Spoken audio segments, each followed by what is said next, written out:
Hi friends, welcome to Rajahmundry home recipes. ఈరోజు మన వీడియోలో తొలి ఏకాదశి స్పెషల్గా శ్రీ మహావిష్ణువుకి ఎంతో ప్రీతికరమైన నైవేద్యం పేలాల పిండి ఎలా తయారు చేసుకోవాలో ఈ వీడియోలో చూద్దాం. తొలి ఏకాదశిని కొన్ని చోట్ల పేలాల పండుగని కూడా పిలుస్తారు. ఈ పేలాలన్నీ మాడిపోకుండా ఈవెన్గా పాపప్ అవ్వాలి అంటే ఎలాంటి టిప్స్ ఫాలో అవ్వాలో ఈ వీడియోలో చూద్దాం. పేలాలను బయట కొనే పని లేకుండా చాలా ఈజీగా ఇంట్లోనే ప్రిపేర్ చేసుకోవచ్చు. చూడండి ఎంత పర్ఫెక్ట్గా వచ్చాయి కదా. ఒకవేళ పేలాలు ప్రిపేర్ చేసే టైం లేకపోతే బయట నుంచి పేలాలను తెచ్చి కూడా పేలాల పిండిని అయితే తయారు చేసుకోవచ్చు. ఇప్పుడైతే మన పేలాల పిండి చేసుకోవడానికి ముందుగా పేలాలను అయితే తయారు చేసుకుందాం. దీనికోసం నేనైతే 1 కప్పు నిండా తెల్ల జొన్నల్ని తీసుకుంటున్నా. జొన్న పేలాలు చేసుకుంటున్నాను. మీరు కావాలి అంటే మొక్కజొన్న గింజలతో కూడా పేలాలు చేసుకోవచ్చు. జొన్నలను తెచ్చుకునేటప్పుడు మంచి క్వాలిటీగా ఉండే జొన్నలు తెచ్చుకోండి. అప్పుడే మాడిపోకుండా అన్నీ కూడా ఈవెన్గా పాపప్ అవుతాయి.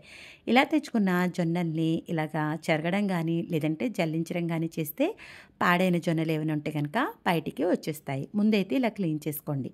జొన్నల్ని ఉడికించుకోవడానికి ఏ కప్తో అయితే జొన్నలు తీసుకుంటున్నారో అదే కప్ తోటి 5 కప్పుల దాకా నీళ్ళైతే తీసుకోండి.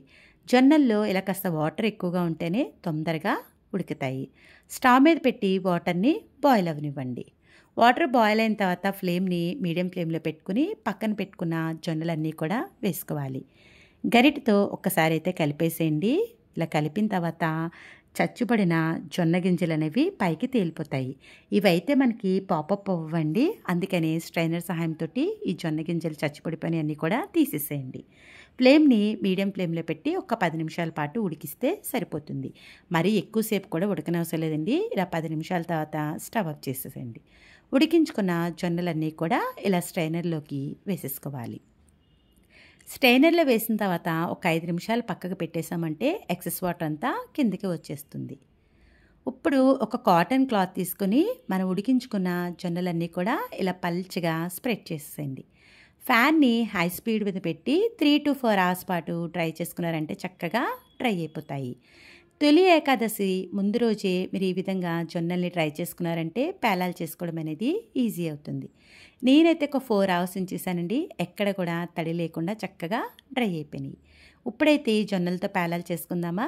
దల్సరిగా ఉండే నాన్ స్టిక్ ప్యాన్ కానీ నిప్పముక్కుడు కానీ తీసుకొని హీట్ అవ్వనివ్వండి. హీట్ అయిన తర్వాత ఫ్లేమ్ని మీడియం ఫ్లేమ్లో పెట్టుకుని ఒక్క గరిటెడు మాత్రమే జొన్నలు వేసుకోవాలి. మరి ఎక్కువ కూడా వేయొద్దు, సరిగ్గా పాపప్ అవ్వవు. ఇలా కలుపుతా ఫ్రై చేయండి.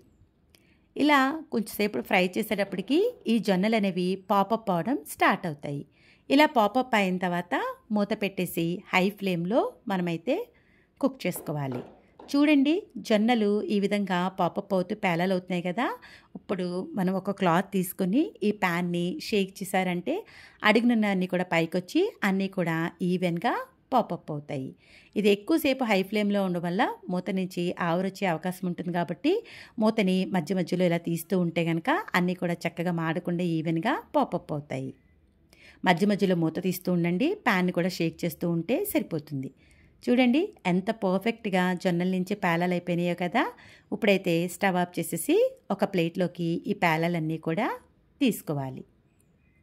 ఇలా మొత్తం జొన్నలన్నింటినీ కూడా పేలాలుగా చేసుకోవాలి. మళ్ళీ స్టవ్ ఆన్ చేసి హీట్ అయిన తర్వాత ఒక్క గరిటెడు మాత్రమే వేసుకోండి, ఎక్కువైతే వేయొద్దు. ఫ్లేమ్ని మీడియం ఫ్లేమ్లో పెట్టుకుని ఫ్రై చేస్తూ ఉంటే చక్కగా ఇవి పాపప్ అవుతాయి. అయితే జొన్నలు అనేవి మంచి క్వాలిటీ కాకపోతే కొన్ని పాపప్ అయ్యి కొన్ని గింజల్లా ఉండిపోతాయి. అలా అయినా కూడా మన పేలాల పిండి చేసుకోవచ్చండి. టేస్ట్లో ఏమాత్రం తేడా రాదు. ఇలా ఒక ప్లేట్లోకి తీసేసి పక్కకు పెట్టేసేయండి. చూడండి ఎంత చక్కగా తయారైపోయినాయి కదా పేలాలు. ఇవి చాలా క్రిస్పీగా ఉంటాయండి. ఇలానే తినేసేయచ్చు. పిల్లలకి ఈవినింగ్ స్నాక్స్గా కూడా ఇవ్వచ్చు. ఇప్పుడైతే పేలాల పిండిని అయితే తయారు చేసుకుందాం. మిక్సీ జార్ తీసుకొని మనం రెడీ చేసి పెట్టుకున్న పేలాలన్నీ కూడా వేసుకోవాలి. గ్రైండ్ చేసేటప్పుడు కంటిన్యూషన్గా గ్రైండ్ చేశారు అంటే పౌడర్ అనేది మెత్తగా అయిపోతుంది. పేలాల పిండికి మరి మెత్తగా ఉన్న బాగోదండి. కొంచెం కోర్స్గానే గ్రైండ్ చేసుకోవాలి. పల్సిస్తూ గ్రైండ్ చేశారంటే ఈ విధంగా చక్కగా రవ్వలాగా మనకి పౌడర్ అయితే రెడీ అవుతుంది. ఇలా ఉండాలన్నమాట. ఇలా రెడీ అయిన పౌడర్ని ఒక ప్లేట్లోకి అయితే తీసేసుకోండి. ఇప్పుడు అదే మిక్సీ జార్లోకి మిగిలిన పేలాలను కూడా వేసి పల్స్ ఇస్తూ గ్రైండ్ చేశారు అంటే ఈ విధంగా పౌడర్ అనేది రెడీ అవుతుంది. దాన్ని కూడా ప్లేట్లోకి తీసేసుకోండి. ఇలా మొత్తం పేలాలు వేసుకున్న తర్వాత లాస్ట్‌లో కొన్ని పేలాలు మిగులుతాయి కదా! వాటిని మిక్సీ జార్‌లోకి యాడ్ చేసి పౌడర్ అయితే గ్రైండ్ చేసుకోండి. 1 కప్పు జొన్నలకి 1 కప్పు నిండా ఏ కప్‌తో తీసుకున్నామో అదే కప్‌తో తురిమి పెట్టుకున్న బెల్లాన్ని వేసుకోండి. స్వీట్ అనేది సరిపోతుంది.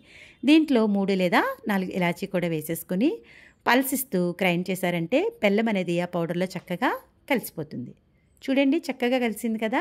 మనం రెడీగా పెట్టుకున్న పౌడర్‌లోకి ఈ బెల్లం అంతా కూడా వేసేసి చేత్తోటి ఈవెన్‌గా అంతా కూడా కలిసేలాగా కలిపేసుకోండి. ఇలా ఒక 10 నిమిషాల పాటు పైకి కిందకి కలిపేస్తే శ్రీ మహావిష్ణువుకి ఎంతో ప్రీతికరమైన పేలాల పిండి అయితే రెడీ అయిపోయింది. ఇది ఇలానే మనం గిన్నెలో వేసేసి స్పూన్ తోటి తినేయచ్చండి. కానీ పిల్లలు ఇంకా అట్రాక్టివ్‌గా తినాలి అనుకుంటే ఈ పేలాల పిండితోటి లడ్డు కూడా చేసుకోవచ్చు. ఇలా రెడీ చేసుకున్న పేలాల పిండిని మరొకసారి గ్రైండ్ చేసుకున్నారంటే స్మూత్ పౌడర్ అవుతుంది. అప్పుడు లడ్డు అనేది ఈజీగా చుడుతుంది. లడ్డు చుట్టుకోవడానికి ప్యాన్లోకి 4 టేబుల్ స్పూన్స్ దాకా నెయ్యినైతే వేసుకుంటున్నా. నేతిలో మీకు నచ్చిన డ్రై ఫ్రూట్స్ వేసుకుని లో టు మీడియం ఫ్లేమ్లో పెట్టుకొని చక్కగా నేతిలో డ్రై ఫ్రూట్స్ని వేయించేసుకోండి. ఇలా వేగిపోయిన తర్వాత స్టవ్ ఆఫ్ చేసేసుకోండి. ముందుగా మనం పక్కన పెట్టుకున్న పేలాల పిండిలోకి ఈ డ్రై ఫ్రూట్స్ నెయ్యిని వేసేసుకోవాలి. వేడి మీద చేత్తో కలిపితే చెయ్యి కాలుతుంది కాబట్టి ముందైతే గరిటెతో ఒక్కసారి కలిపేసేయండి. ఇలా కలిపిన తర్వాత చేత్తోటి ఈ నెయ్యి అంతా కూడా పిండిలో బాగా కలిసేలాగా కలిపేసుకోవాలి. ఇలా కలిపిన తర్వాత ఉండ చుడుతుంటే కనుక నెయ్యి సరిపోయినట్టండి. లేకపోతే మరి కాస్త నెయ్యి వేసుకోవాలి. నాకైతే నెయ్యి సరిపోలేదు. మరి కొంచెం నెయ్యిని వేడి చేసి వేసుకున్నా. ఇంతేనండి, పిల్లలు ఎంతగానో ఇష్టంగా తినే హెల్తీగా ఉండే పేలాల లడ్డు కూడా రెడీ అయిపోయింది. చూశారు కదా, ఇంకెందుకు ఆలస్యం? ఈ తొలి ఏకాదశికి నేను చెప్పినట్టుగా శ్రీ మహావిష్ణువుకి ఎంతో ప్రీతికరమైన ప్రసాదం పేలాల పిండిని తయారు చేసి దాంతోటి రుచికరమైన లడ్డూని కూడా చేసుకొని ఎలా వచ్చిందనేది మీ అమూల్యమైన ఫీడ్బ్యాక్ని మటుకు నా కామెంట్ సెక్షన్లో తెలియజేయడం అయితే మర్చిపోవద్దు. మీ అందరికీ నా వీడియో నచ్చిందనే అనుకుంటున్నా. Thanks for watching my video. Please like, comment, share, subscribe my channel.